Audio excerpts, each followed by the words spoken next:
پێشگۆرانی نوێیە تازە پێشکەش دەکرێ بۆ یەکەم جار لەگەڵ هونەرمەند و برای ئازیزم کاک ئامان جیاقی بەڕێز ئومێدەوارین جێ ڕەزامەندی سەرجەم بیستەران و بینەرانی ئازیز بێ ئینشەڵڵا.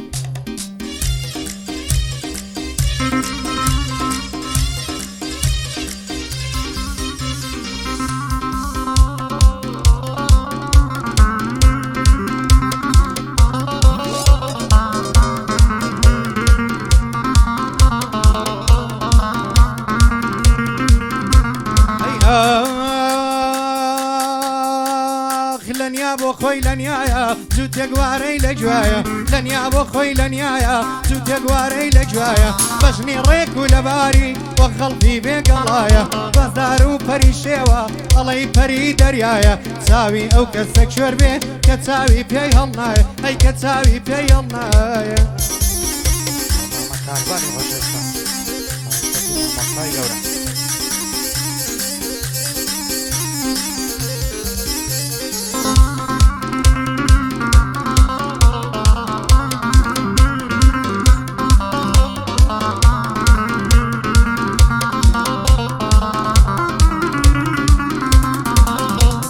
تازم کچێنە سیوە لە جوانیا بێنەزیرە لە کچە مۆری لەکانە ماشەڵا جوان و ژیرە بەیانیان کاڵستێ عەزی بەکێک و شیرە وەڵار لە خۆی جوانە ئایفۆنی چار کامیرە لای قسە و گفت و گۆلە چەند بەڕێز و تەقدیرە هێندە زندی و زۆر زانە لە هەموو شتێ خەبیرە باعیس کە زوانە زانێ کچی کوردی فەقیرە دنیا بەرە و پێش دەڕەوە هەرگەلی کورد تاخیرە عیفم بۆ کچی کوردە بۆ لە ماڵی ئاسیرە کارزانی عەبەی سەرە بەرزن بە قەوم و تیرە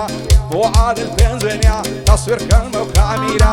عازی مەریوانیش بەرزن بە قەوم و تیرە دانای ڕەحیمی کەوبەس هەر سەر بە خۆی مدیرە شعری کاک فەرمانی هەتا مردنم لە بیرە بۆ مامۆستا گۆرانیا ئەو مامۆستا و مدیرە ئەو مامۆستا و مدیرە.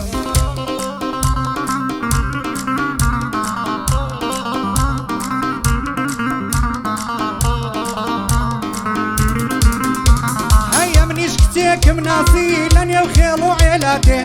منیش کتێکم ناسی لە نێو خێڵ و عێلاتێ ناسک و پەری شێوە دانیشتووی ناو دێهاتێ زۆرم هەوڵ بۆ نەدا زانیم باوکی ناماتێ زۆرم هەوڵ بۆ نەیا زانیم باوکی ناماتێ بەڵام هەر بە ئاواتم کە بیبینم بۆ ساتێ خەریکی ئیشی ماڵە تا خۆر ئاوا ئەگاتێ کاگامان جوان نەفەرمێ و چاکی کرد تاریفاتێ کچی کوردی جوانترە لە سەد کیژی وڵاتێ بەڵام حەیفێ لە ناو کورد لە مێژە بووە عاداتێ بەڵام حەیفێ لە ناو کورد لە مێکە بووە عاداتێ کچی کۆند و بەندەکە بۆ کوڕی گوێنایاتێ کاکە ڕێیان دەدوێنم بە دوور بێ لە ئافاتێ کاکە ئارامی ئەزمەڕ دەبێ دەنگم بیگاتێ بۆ شکاری کاک بەکرد هەڵدەگرێت تاریفاتێ تۆشی کارەی کاک سدیق بە دوور بێ لە ئافاتێ بۆ کارزان عەبەی سەرا دەبا دەنگم بیگاتێ دەبا دەنگم بیگاتێ.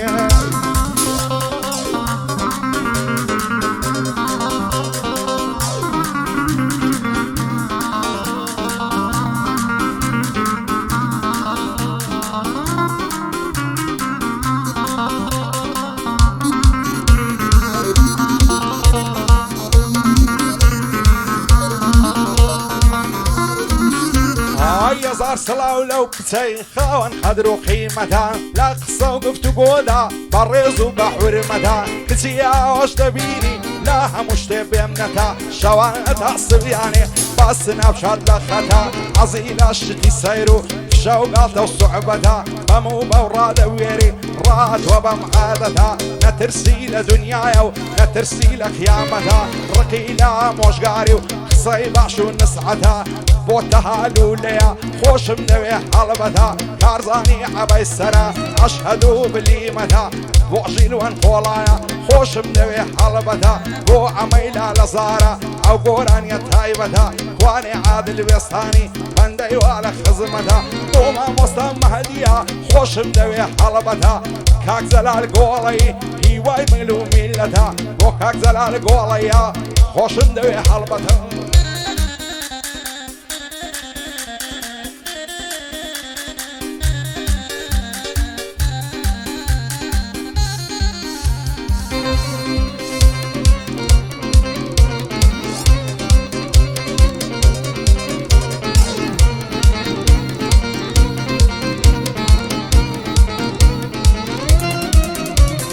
چیژی هەولێرێ جوانن وەسیانم بۆ ناکرێ چیژی هەولێرێ جوانن وەسیانم بۆ ناکرێ لەو جوانانم نەدیوە لە زاخۆ و لە ئاکرێ جلی کوردی لە بەردا و پشتێنی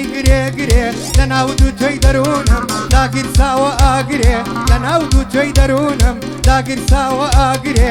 لە سناپا دەیبینی یا خۆی بۆ ڕاناگرێ هەندێک لەوان مۆدیلن هیچیان لەگەڵ ناکرێ هەرچەند هەوڵی لەگەڵ بەی نەسیحەت وەرناگرێ پێی وایە کە جوانێکەی تا سەرە بێ و نامرێ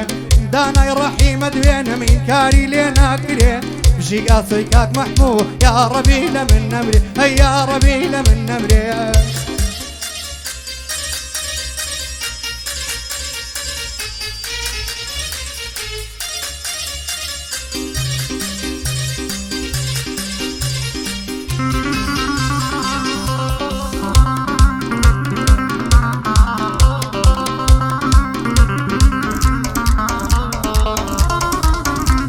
ئای زەمانەکەی گۆڕاوە کواوەک سەردەمی کۆنم ماشەڵا کچی ئێستام ئازاد و سەر بەخۆنم بە چاوی خۆت دەیبینی هەمووی دەڵێی فاشۆنم قاچەشیان لە ماڵەوە و قاچەشیان لە ساڵۆنە سەندیان ئەسبم میکیاز و کرێم و شەمپۆ بۆنە لەو زادە و شەقامانە خەریکی هات و چۆنە یەکێ لیکسزی پێیە یەک سایەق ئەپەلۆنە دەستی ڕاستیان سوکانە و دەستی چەپیان ئایفۆنە مەشغولی سناپچاتین بینەریان بە ملیۆنم کارزانی عەبای سەرە بۆ تۆی دەڵێم لەو تۆنم ئەو کارزانم خۆش دەوێ دەڵێم مەحواڵت چۆنە و پایەدار بێئاسۆ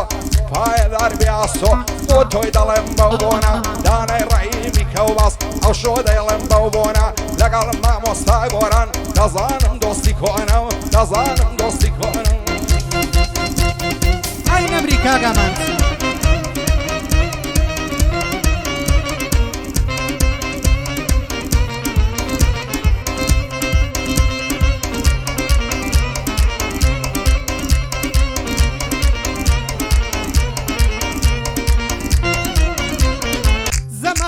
گۆڕاوە تێک چوە سەر و کاری تەکنەلۆژیا پێشکەوتووە کار بۆتەوە دڵداری تەکنەلۆژیا پێشکەوتووە کاڵ بۆتەوە دڵداری کیژی ئەمجی لە جوانن نمونەن لە نازداری کیژی ئەمجی لە جوانن نمونەن لە نازداری بە تایبەت مۆدیلەکان بوونە سەر تۆپی شاری بۆ ساڵۆن و بۆ تەجمیل نەشتەنگەری و جوارکاری بەڵام حەیفێ نازانن لە ئیش و لە ماڵداری بەڵام حەیفێ نازانن لە ئیش و لە ماڵداری ئامانجیاخی جوانی وت سڵاو لە دەست و فنکاری ئامانجیاخی جوانی وت سڵاو لە دەست و فنکاری ملوێنان بینەریان هەن بەڵام بۆ لە شولاری ملوێنان بینەریان هەن بەڵام بۆ لە شولاری نەوەک بۆ کاری جوان و بۆ وتە و ئامۆژگاری نەوەک بۆ کاری جوان و بۆ کردەوە و ئاکاری بۆ ئاواتی مامکاکی بۆ من جێی افتیخاری کارزانی عەبەی سەرا بابمێنێ بە یادگاری بۆ کاروانی شەریکت هەڵای سوپا و سالاری خدا لە منی نەستێنێ یا محەممەد و چوار یاری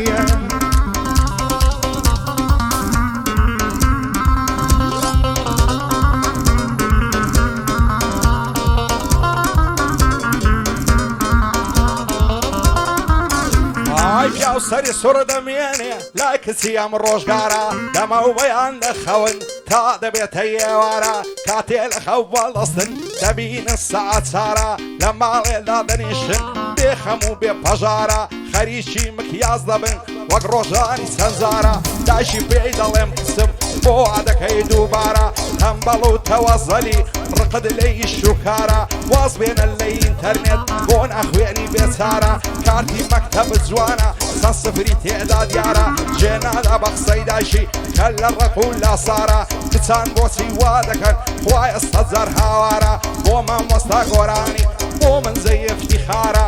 مامۆستام خۆش دەوێ بۆ من جێی کەس و کارە کارزانی عەبەی سەرا دەمێنێ ئەو یادگارە بۆ ئاواتی مامکاشی بەناو بانگەل لەو شارە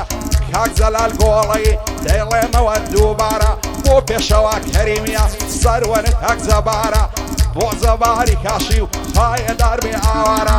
ئاوارە پێنجوێنی ئەو ژیروانم لێ دیارە تەهال و لەم خۆش دەوێ ئەو خۆی ئاگادارە دانای ڕەحیمی کەوباس بۆ تۆی دەڵێم مەوزارە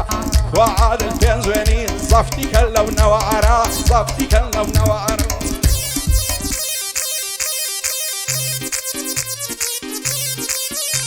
ئەی کیژی لادێی جوانن بێ سوورە و لە گوڵ ئەچن کیژی لادێی جوانن بێ سوورە و لە گوڵ ئەچن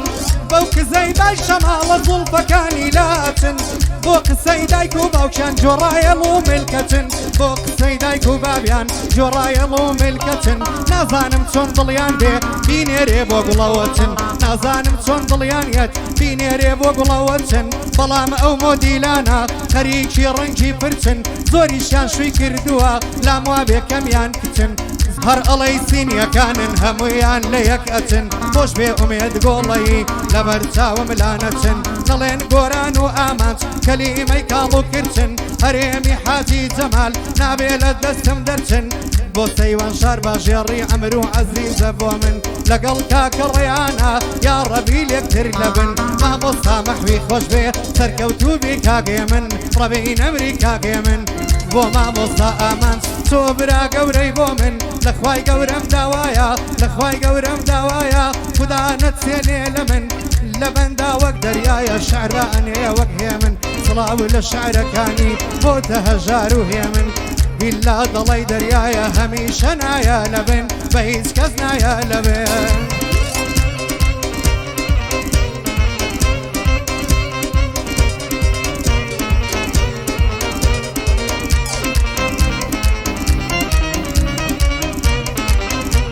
ئای شادوانەکەی سناپشات چەند زیرەک و وریایە هەزاران گەنج و لاوی لە تەوشێت و شەیدایە ئایفۆ چاردەی لە دەستان دەڵی کچە پاشایە هەر خەریکی تیکتۆک و سناپ و ئینستایە حەزی لە قسەی سەیر و باس و خواسی دنیایە لە کوردستان بێزارە بەنیازی ئەو ڕووپایە خواردنی قوڕز ناخوا هەر حەزی لە پیزایە ستۆری ئێوارانی شیرمۆز و نۆتێلایە حەزی لە سێ چارێک و زلی مۆدەی ئێستایە دەڵێ بەشن و باڵای من زلی کوردی لێنایە بەخۆی لە کوردستانە و دڵی لە ئەڵمانیایە کاتێزار دەکاتەوە کەسی دەرەقەت نایە شێ دەڵێ کچی کوردی پاشکەوتووە و لە دوایە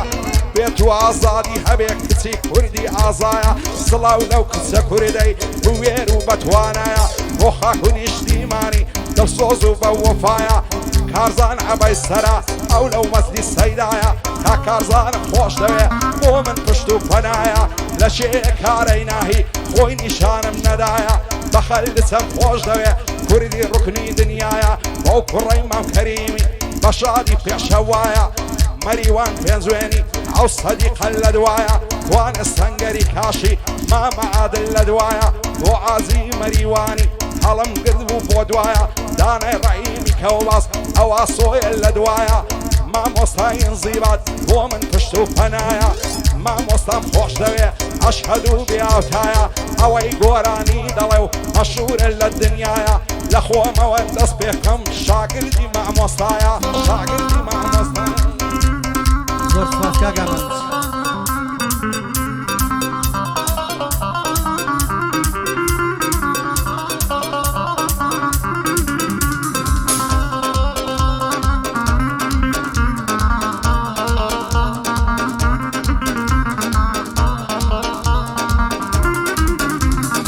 دۆستی بەدڵم شۆخانە شاگڵی کوردستانە گوهرەکانی ئاڵتۆنە لە ملیایە شیلانە ئەو جوانیەی سروشتین نەخشی دەستی یەزانە جوانیەکەی سروشتین نەخشی دەستی یەزانە سناپێکی داناوە ناوی ناوە تاقانە دوێنێ سڵاوی ناردبوو جوابم دایەوە گیانە بیانووی پێدەگرتم دەیگوت کامە پەیمانە تاکەی دوور بن لە یەکتر دنیا دنیای نەمانە بۆ نایەیتە خوازبێنیم ئەگەر ئەمنت پێ جوانە وتم بیلا خۆشمەوەی تۆزێ کات لە پێشمانە کیژی کورد پەسەندیدە و هەڵکەوتووی نیشتیمانە تاڵێ قژی کورد نادەم بەسەد کیژی بێگانە بژیتە لال گۆڵەیی مامۆستایە لێزانە پایەدار بێنە ناڵێ کاگاسۆم لا میوانە کوڕی ڕەحیمی کەوباز ڕەبی خۆش بێ کاکدانە ئامان جاخیم هێناوە ئەیکەم بە سەفاخانە یاخوا هیچ کەی نوێشێ بۆ خاتری ئەو قورعانە لە هەولێرێ مەشهورە لە سلێمانی و مەیدانە کوڕی ڕۆژی مەیدانە خدا لە منی نەستێنێ کەلیمەکانی جوانە کارزانی عەبەی سەرا دایمە برای گۆرانە خوا لێمی نەستێنێ بەڕاستی خانەدانە بە یادی کاک ئاواتە ئەو بەندەم بۆ ئەودانە بۆ ئاواتی مام کاچی ئەو بەندەم بۆ ئەودانە شەربێت چاوی دیار وایە ئەم کرد بە سەفاخانە سڵاو لە چەمچەماڵی بەتەڵی کوردستانە براکەی کارە شەر خۆش بێت چاوم کاکە ڕێیانە بۆ مامۆستا مەحویە نەڵەی لە منی وەلانە کاروانی شەریکت خوایە چەند میهرەبانە خدا ئەلە منی نەستێنێ بۆ خاتری ئەو قورعان هەی نەمرێ سەنگەری کاشی برای گوێی گۆرانە خدا لە منی نەستێنێ لەگەڵ کاک پشتیوانە هەتا وڵاتی هۆڵەندا ئەی ئەنکەم ئەو یادانە کوڕی ئەنۆر دۆڵانین نمونەی کوردستانە